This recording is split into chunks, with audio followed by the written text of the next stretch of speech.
Hey guys, today we're going to be learning about equivalent fractions. So first I thought we'd start by reading the standard. Explain why a fraction a over b is equivalent to a fraction n times a over n times b by using visual fraction models with attention to how the number and size of the parts differ even though the two fractions themselves are the same size. Use this principle to recognize and generate equivalent fractions. So let's go ahead and get started. Now I'm going to start by writing a fraction out. Let's start with, well, here. Let me thicken that up so everyone can see better.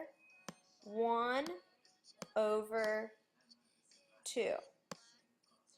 So when we have 1 over 2, we essentially have something that is split in. So this something can be called a chocolate bar, let's say. So we have a chocolate bar that is cut into two pieces, two equal pieces, and one of those pieces is yours. So we're going to say this orange section of the chocolate bar represents 1/2. Now, if we take this 1/2 and we wanted an equivalent fraction, we need to use multiplication.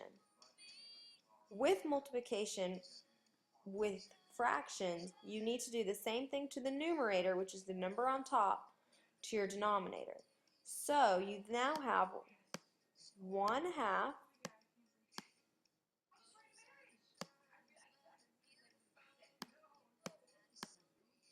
times 2. When you do this, you do the top multiplied by 2 and the bottom, and you get a new fraction. So you'll have 2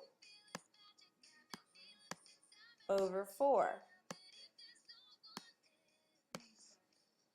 So now you have 1/2 times 2, or 1 times 2 equals 2, and 2 times 2 equals 4 for your new fraction.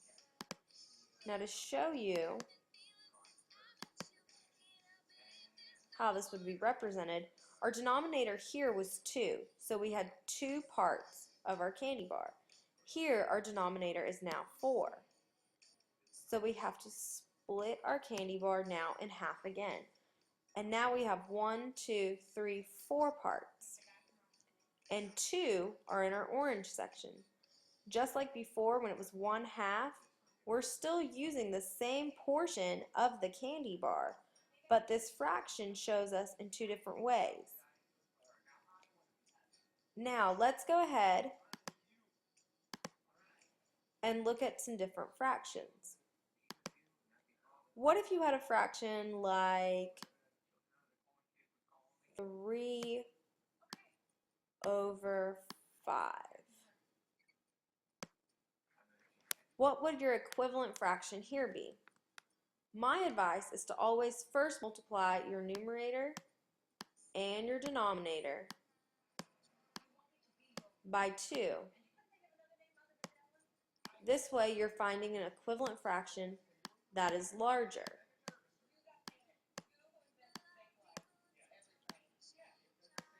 And you would get 6 over 10.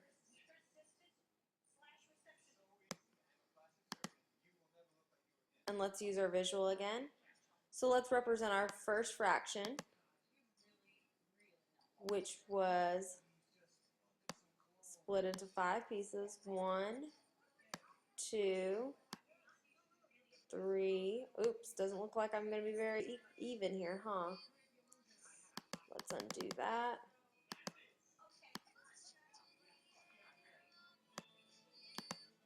Alright, give me a second.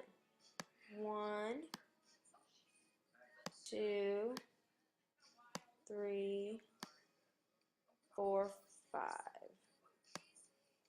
So there's our 5 equal pieces. I know they're not perfectly equal right now, but cut me some slack, I'm trying. So now our orange pieces are these 3 out of our 5.